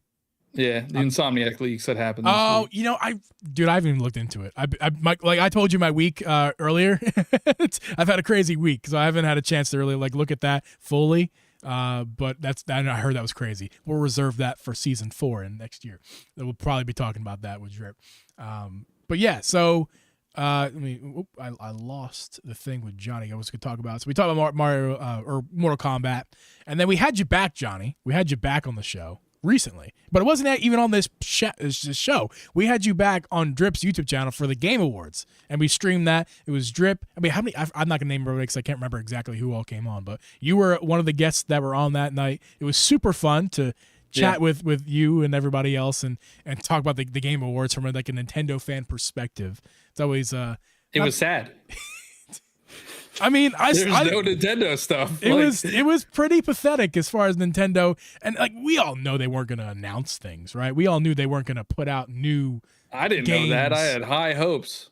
You got your hopes crushed then. There was at one point I did think that Metroid Prime 4's trailer was playing. I really I was kidding. It was the end up being Monster Hunter. Monster Hunter whatever Worlds, I think, or what, I don't know what it's called. The new Monster Hunter that's coming out. Wilds. But there was a point in that trailer where I was like, wait a minute, is this Metroid? Like, that looks like a freaking Metroid thing. And then no, it was Monster Hunter. But again, I didn't expect Metroid. I just wanted it. But I was trying to will it into existence. But we all knew they weren't going to put out, Nintendo wasn't going to show us a trailer. But they could have did something, kind of like, I don't know, any third-party release that had Nintendo's stamp on it. We were playing a game that night. I'm sure you remember. It wasn't that long ago. We were playing a game like how many Nintendo games or how many games are going to be coming to a Nintendo platform? And what did we get to 3 or 4, including like Fortnite? It was 3 or 4. I forget what it was. It wasn't many. No, and one was like Lego Fortnite, so it doesn't really count. No, it was a rough night, and we were reminded in the chat that night that I think last year was even worse. Like as far as Nintendo. Well, I think we had the Mario movie trailer. I think we did. But as in terms of gaming. I believe it was worse. Like there was less things about Nintendo. Believe it or not, there were less things to talk about with Nintendo. But I like to say this: expectation is a thief of joy. Unfortunately for me, I'd made up in my mind before Tears of the Kingdom even came out that it was going to be Game of the Year. And all year, I played Tears of the Kingdom. I was like, "This is Game of the Year. This is the Game of the Year." Got to the Game Awards. This is my Game of the Year. I know that Baldur's Gate and all the other nominations were, deserving. But I feel, to me, all year long, Tears of the Kingdom, Game of the Year, and I had my mind set on it, and I wasn't crushed, but because I did call it, I called that Baldur's Gate was going to win, but it didn't make me very happy. Go ahead, Jess. I thought Suika game was going to win. I'm kidding. Who? That surpassed 5 million copies recently. No, one of the big surprises to me, and I think you as well, Johnny, was or at least me. I don't know about you. What was that game? The freaking Alan Wake. Alan Wake made lots of noise at the Game Awards. Surprising to me. I heard it's a good game, but I didn't think it was that good. Turns out it was really I still good. think that was recency bias because that game came out like a few weeks before the Game Awards. Yeah, but then Spider-Man. Oh no! But then Spider-Man also same day did not get that recency bias boost. Yeah, that's true. Interesting though. It like why? I didn't get to play it yet, but I feel like it's a really good game, even though I haven't played it yet. From what I've heard from people, they've enjoyed it. Did you enjoy Spider-Man? I thought it was okay. Yeah, I know you weren't like the biggest fan of it. The story was fun. Like playing through the story was fun, but then if you wanted to do any of the side stuff, it was just like, I don't want to do this. Right. It was like, go find a plant. We'll give that plant to people. I don't know. The side stuff is not good. But Tears of the Kingdom is still Game of the Year in my heart, and a lot of the gaming publications, like after the Game Awards, have given Tears of the Kingdom Game of the Year. Like IGN gave Game of the Year, and I think Game Informer or GameSpot, one of them. Yeah. So, Chess, what was your Game of the Year? Man, I don't know. I feel like I play a lot of retro. I don't buy a lot of new games like that, other than Nintendo stuff, because I only have a Switch. I didn't play Tears of the Kingdom, I did see other people playing it. I haven't beaten Breath of the Wild, but I don't know how to answer that. I guess I'm stuck playing old stuff and Mario. You could say Suika game. I mean, that's good enough. Suika game's a game. There you go. Well, this is a perfect segue into our next and final topic, which is going to be about the games that came out this year and our Nintendo review. Now, if you guys know, all of us get these emails. Well, you should if you have a Nintendo account at least. You get an email from Nintendo every December, and they tell you what your top played games were as far as hours played and a couple other metrics. I know, Chess, you've been working all day, so if you have a chance while you're sitting there, if you could find that email from Nintendo, it probably came to you within the last week or so. You can also Google Nintendo Year in Review, and it will pop up. Yeah, that too. Yeah, if you take your time, if you can't find no biggie, Chess, you could just talk about the games that you personally played this year, which we all know is Mario Maker. But wait, how? Let me see if I can find it. Yeah, Nintendo Year in Review. But yeah, so Johnny, we'll start with you while Chess is looking for that. Yeah. Do you want to just go over a little bit? But I know you sent all the screenshots to me, but if you want to just talk about whatever highlights you feel from your year. So this said I played 91 games throughout the year, which I don't know. I definitely didn't fully play 91 games. I might have loaded them up for a few minutes. Yeah, I mean, I'm in that same boat. There's a lot of games I didn't actually play that it says I played. But my most played game was Tears of the Kingdom. Of course. Which makes sense. Yeah. I had Splatoon 3 was up there as well. It was like my second most played game. Interesting.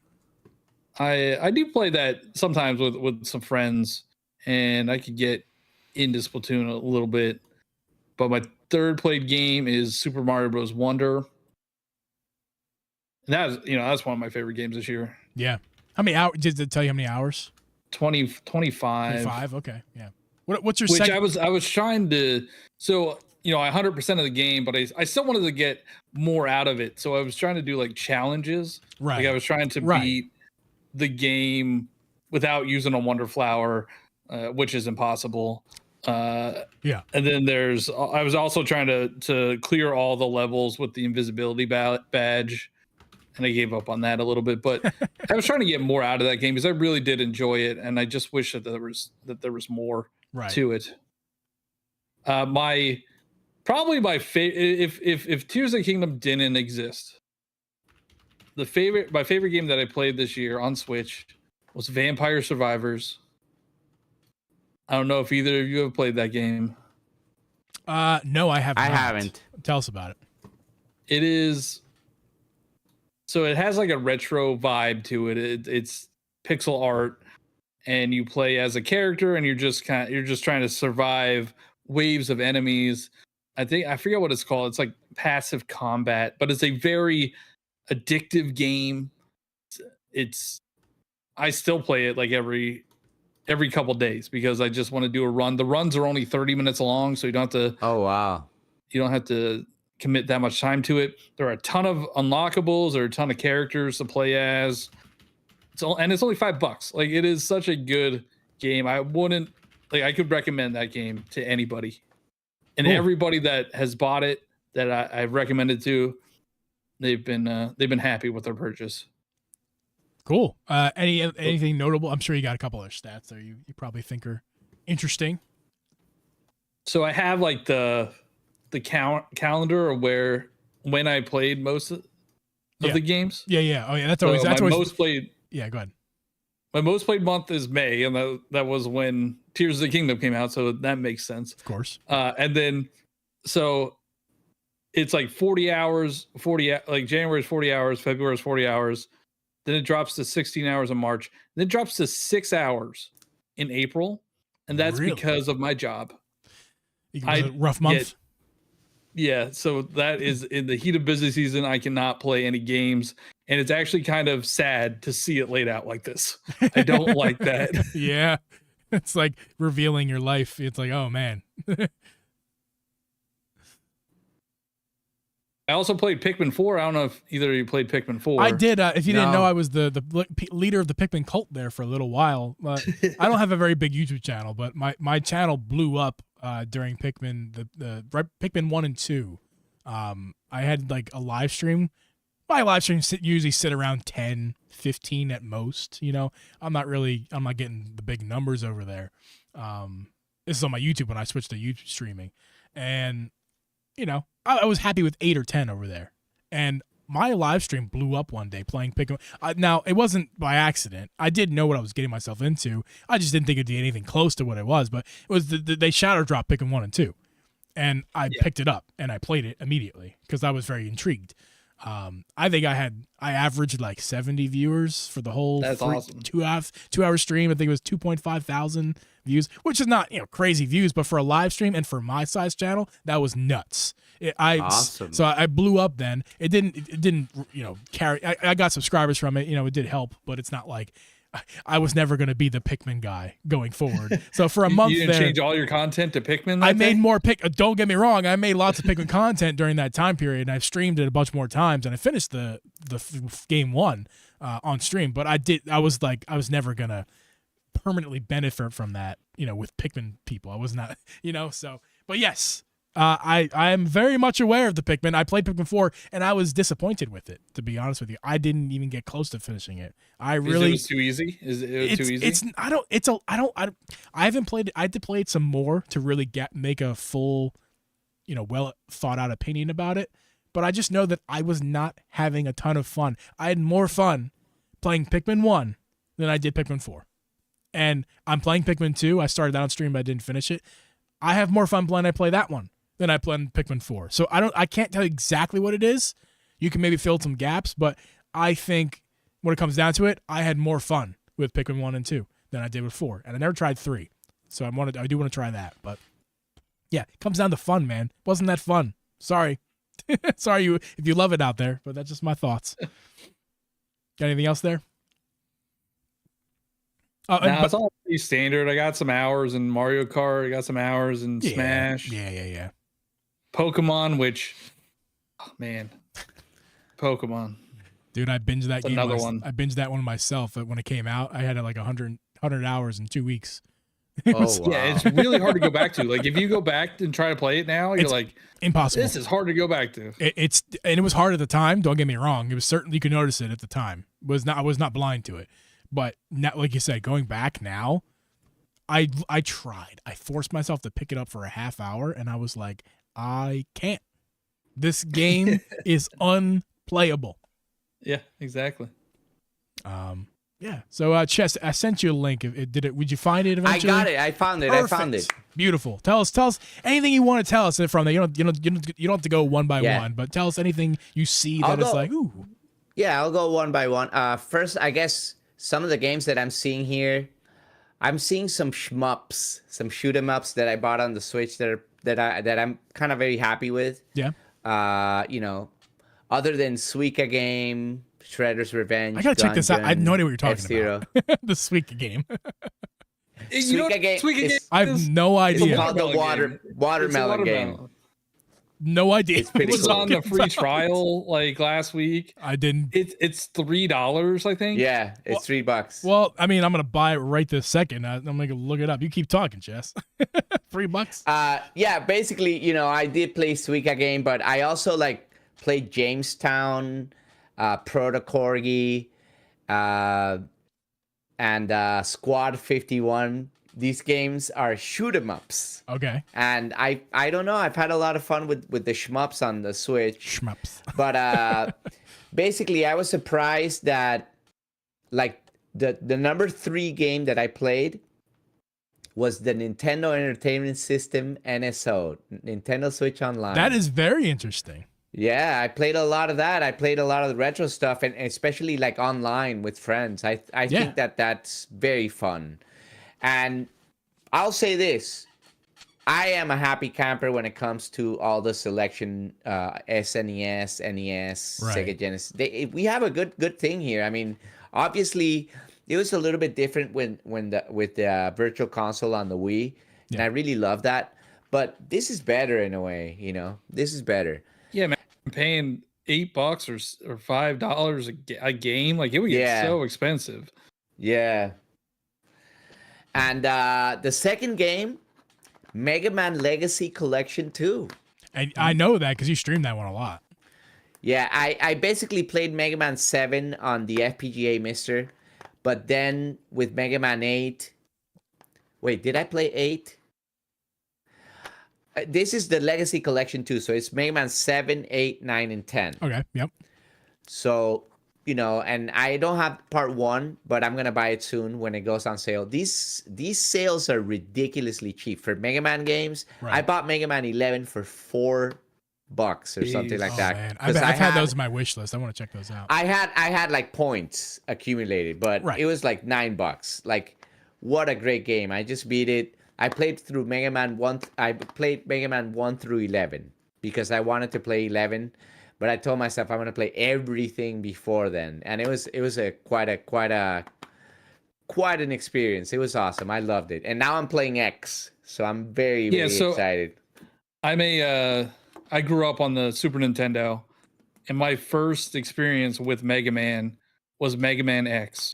Yeah. And I love that game to death. I could still play that every day. The music, It's good. It's so good. The movement, it's I'm just so happy good. playing it. Yeah. I literally feel like if I could recommend people that have never played Mega Man, I know it's a lot, but before you play X, play Mega Man 1 through 11, because now I'm playing X and it just feels so good. I'm like so happy. It's amazing.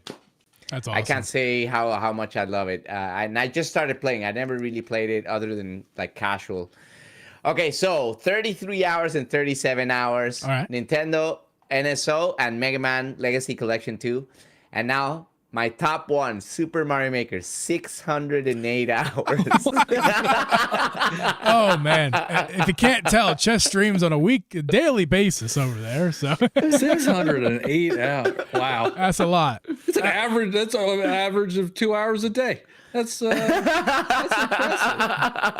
I told you earlier, Johnny. My man grinds over there on the Twitch. He's doing his thing over there. Is there? I know there's a ton of content in Mario Maker. It's like, never ending. Are you always fine? Like, is it always new stuff to you? Still like I literally thought like, how am I still playing this game? And last night I played 2 levels by people that I kind of know. That's it. All you got to do is find a level you like and grind it. And they were tough levels. And I beat 2 levels last night. One of them I was already on CP. So I'll grind something that, and it's very rewarding to beat one level and, you know, stuff like that. I like it. Levels I like too. Yeah. There's always stuff. Yeah, and I still have plans. I'm not kidding, guys. I'm like, okay, here's my 2024 with Mario Maker 2. I know we have one more year. And I'm still like, I'm gonna do some stuff. For example, I'm gonna make a version 3 or a part 3 of a level that was very hard that I made. My hardest level ever. It took me 18-day grind to beat this thing. Man. And only 4 people have beaten it. And it was released 2 years ago. And it's the hardest thing, not only in Maker, but in gaming that I've probably ever done in my life. But that's now awesome, I'm going to do a part 3. Yeah. I'm going to do a part 3 of that. And I'm going to do a Precision Super World. So I still have fun with the game. I like to sometimes, some people. I'm going to download it. Going to download it again. Nice. And Chess inspired Johnny. It's funny because Chess inspired me. Now I didn't pick up Mario Maker 2 for the Switch, but when I was seeing my family on vacation, I was hitting up some local game stores, retro game stores and stuff, and I like to check by the Wii U section because it's a new fascination of mine. Playing some good Wii U games. I calling Wii U a retro console. Oh man, that hurts. No, I didn't call it. No, don't mix my words. Don't put words in my mouth. I didn't call Wii U a retro console. I said I was at a retro game store and they were selling Wii U games. So that's not me saying retro. That's just the fact of the matter. Uh-huh. Anyway, I passed by and hold on, I'll pull it right here. Hopefully you can hear me. I found this beauty nice. Wrapped in plastic, there's a story. There's a story. Quote unquote brand new in the store. And again, I'm in the East Coast, visiting my family. I live out here in the mid coast, if that's a thing. And so I was like, all right, this is awesome. It's sealed. I'm gonna take it home. I'm gonna play some Mario Maker because Chess loves it and I love watching. So let me give it a shot. That book in there is fire. Yeah. So it's a little book in there. The audio people. Yeah. It's the Wii U Super Mario Maker boxed with. I think there's like Chester said. There's a cool book inside and whatever. So that's not the part of the story I want to tell. The part I want to tell is I got back home here to the East Coast. I opened up this thing like, okay, cool, and the game isn't inside. What? It was resealed very convincingly. It fooled the store, presumably, and me. Oh my god. The good thing is though, the game is only like $5 or $10 to buy disc-wise, like if you just want the disc. And this was only $13 and it's in really good condition. Like it's in like real. I think the worst damage on it is what I did when I opened it up. So like it's in really good condition. So I think I ended up paying after buying the disc from some on eBay separately about $19, $18. I think that's a fair price for the condition that this is in. Like it's in immaculate condition, and I'm not the kind of guy who keeps games in plastic unless I have. Oh, you got that book, huh? That's pretty cool. There it is. Yeah. So I don't know if this book is in there, but this was. Yeah. You got it off of Club Nintendo. Wait. Like back when Club Nintendo was a thing. Really? Oh wow. Yeah, I have it. It came with the box. Yeah. Yeah, it has like ideas Yeah. and stuff in there. Yeah, right. Yeah.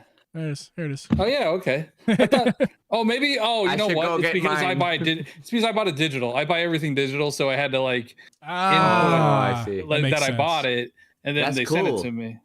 That's cool though. Yeah. Yeah. So But, that's cool. The, go ahead. The original Mario Maker, I played a ton of that, and you know, my It's name's fun. Johniibo, so I you know, buy a lot of amiibo, and it had all the amiibo costumes. They all had like different noises and stuff, and I thought that was it was really cool. Yeah. I wish they would have brought that to 2, and I'm hoping we get a 3. I mean, yeah. Me too. And I wish I think that they're gonna bring back the costumes, because that's everybody says that. Bring back the costumes, you know, like what happened? Yeah. Chess, anything else that was on your year that you want to bring up? No. Yeah. That was it. Those are my top 3. 600 hours plus Mario Maker 2. That's incredible. Mine's gonna be pretty predictable here. I'm clicking it. I've already seen this, but I haven't seen it for a few weeks, so I'm just gonna.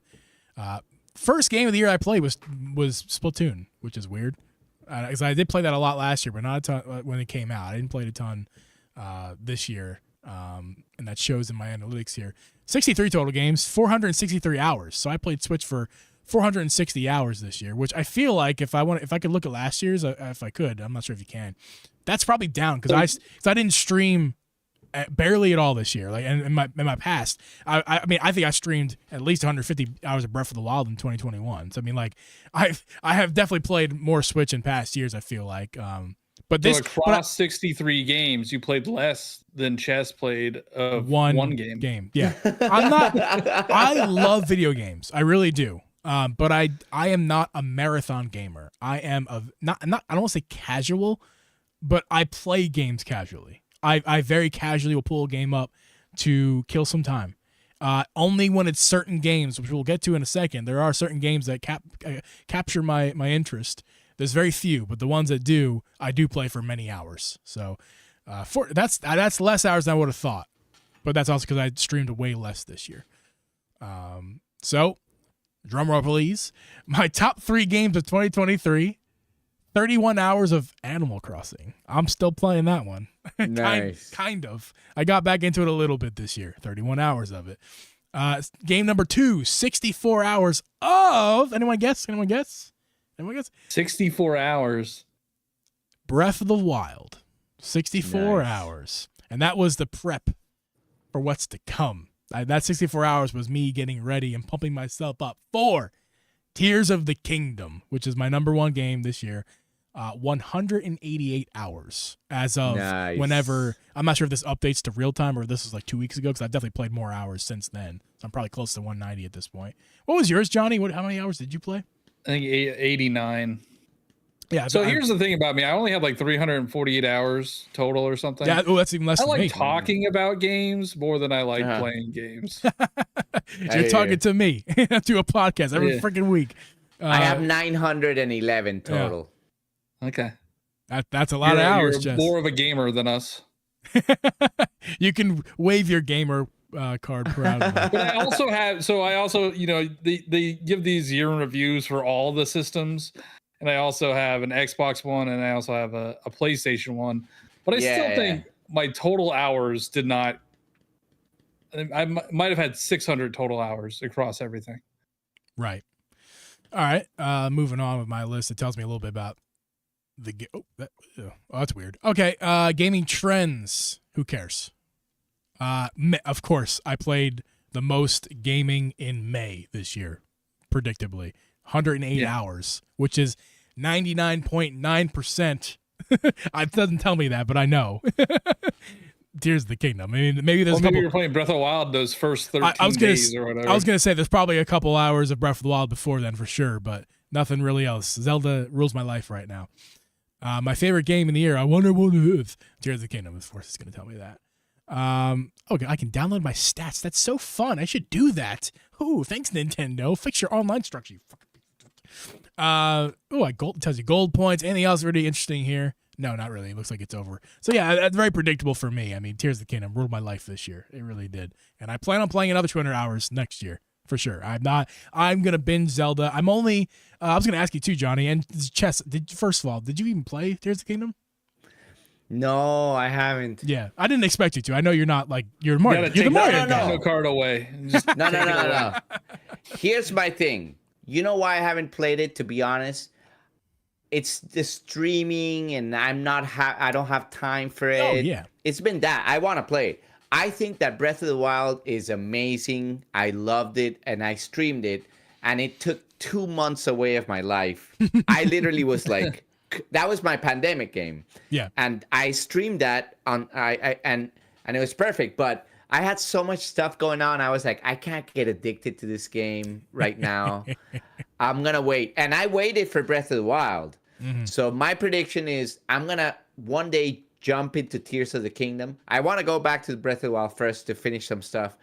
And it's going to be awesome. I'll be a little bit late is all. You let me know when that is. I'll be there. I want to see it. Okay. It's when Tears of the Kingdom Deluxe comes out on the Switch too. Yeah. $90. Tears of the Kingdom. Tears of the Kingdom U Deluxe. But yeah, I really do want to get back into Tears of the Kingdom. I beat the story, but I still have a lot of shrines to get. Still have a lot of nice stuff to discover. So there's still a lot for me to do. For sure. One last thing before we end it off here. I don't like to get too negative on the show. I like to keep things positive. We're fun having Nintendo. We're talking Nintendo. It's games. But I want to say this. What if there's one? If you don't have to name one, if there isn't. But what game this year did you play, either for the first time or just in general, that you're like, this game is bad. I don't like this game. Any games that come to mind for either? We can start with Johnny because I feel like he'd probably have an easier time with this, Mr. Controversy. Kirby in the Forgotten Land? No, the other Kirby. Oh, then what is that called? It was like the remaster of the Wii game. Yeah. I just hate Kirby games. And well, I always say that, I don't know.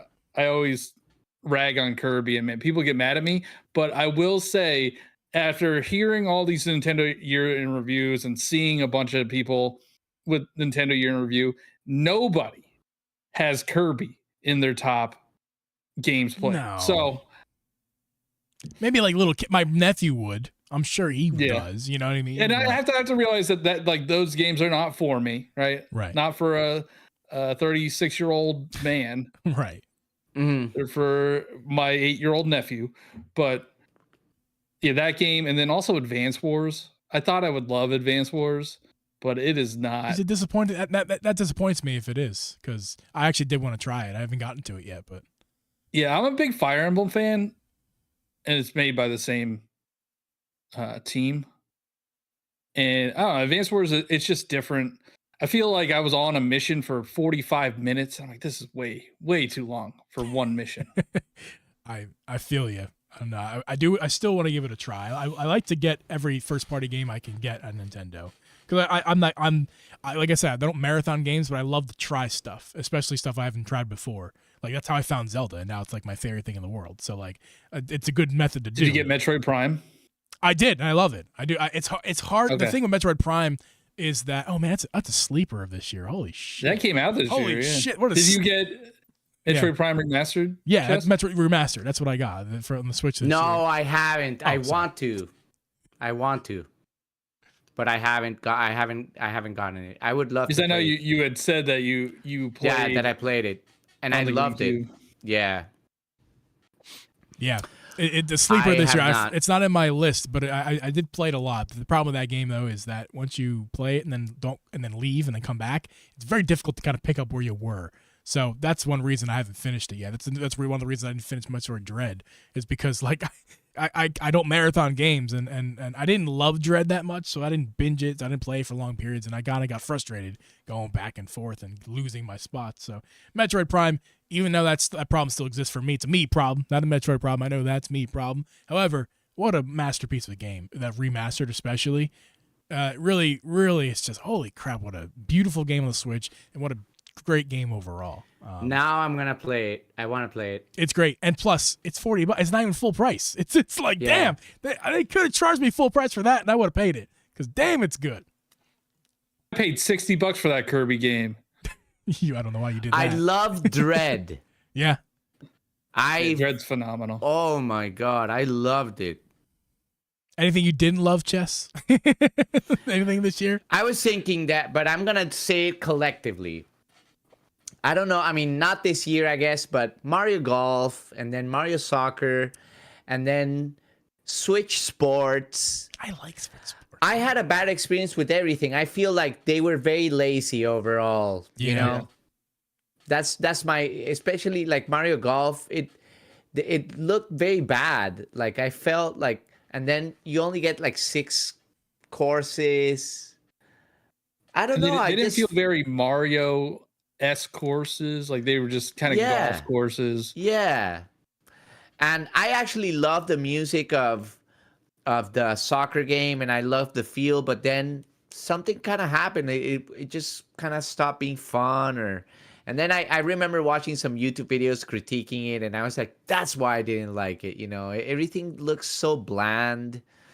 And then the Wii, the bowling, I remember buying it day one, streaming it, and be like, are you kidding? They can't let me play with you bowling? To me, that was the stupidest thing ever. Yeah. And I'm not one to get mad and to talk like smack of games and stuff, because I want to keep it chill. But I was literally like so disappointed. And then they gave us an update with the ability to like create a lobby sort of thing, and I still didn't have fun. I don't know. It kind of sucks out the fun a little bit when you play a game like that. It's a collective Nintendo and their sports stuff. Yeah. On the Switch. I feel you, man. I hope they're taking the feedback to heart, because every sports title they had that, you know, they released with not much content, and then they had the drip feed of content. Yeah. After the fact, I was so disappointed in the soccer game. I love Strikers on GameCube, and me too. Oh my god, I love that game on the Wii, on the GameCube. Oh my god. So that was disappointing. And then I just hope if they have another sports title that they fix it. Like I would love to bring baseball back, but hopefully better. Yeah. Well, guys, we went so long on this, and I really appreciate you guys' time. We're not even doing an after show. This is like the first time we've never done an after show, because we've been on for so long. This is our normal time when we leave. So I'm actually going to sign off, not only for the episode, but for the stream as well. So thank you to Chess and Johniibo for being here for this last stream of 2023 for Drip and Geeb. It's been a big year for us. Lots of growth. We really appreciate you guys sticking around. Appreciate our guests for being here, joining us throughout the year. All of you guys, not just Johnny and Chess, but all of you guys who joined this year. We really appreciate you. I'm not gonna name one by one. It's been a few. I can't remember them all. But we really appreciate you guys for joining this year, making it a fun year. Again, last stream 2023, guys. So we'll see. The next time we're gonna see you guys on a live stream is gonna be in January. Chess and Johnny, hopefully at some point in 2024. We're talking about, of course, we're talking with you guys on the podcast, and we're talking about Switch freaking 2. That'd be great. Please, for the love of God, give me something to talk about, Nintendo. 2025. It's bad for business. No. Nintendo Direct in 2020, January 2024, 2025, Switch 2. Nah, that'd be like the worst news. I'd be excited, but also sad. Yes, agreed. That's it for us, guys. Again, Drip, hopefully you get well soon, buddy. I'm sure you're sleeping right now because it was you got a rough illness there. And yeah, this has been awesome. Thank you to everybody. Thank you, our sponsor, Nexigo. Appreciate you. And we'll see you guys. One thing too, merch store, dripandgeeb.shop. Go to that store. Get some merch. It's fun. It's cool. We're building a brand empire, Drip and Geeb. So make sure don't go to the website if nothing else for the Chat GPT descriptions of us as people and podcasts. That's very interesting. But yeah, so we're gonna sign off for now, and we're going to see you guys in 2024. Thank you for having us. You rock. Yeah, thanks for having us. Thank you. See you guys next year. Happy New Year's.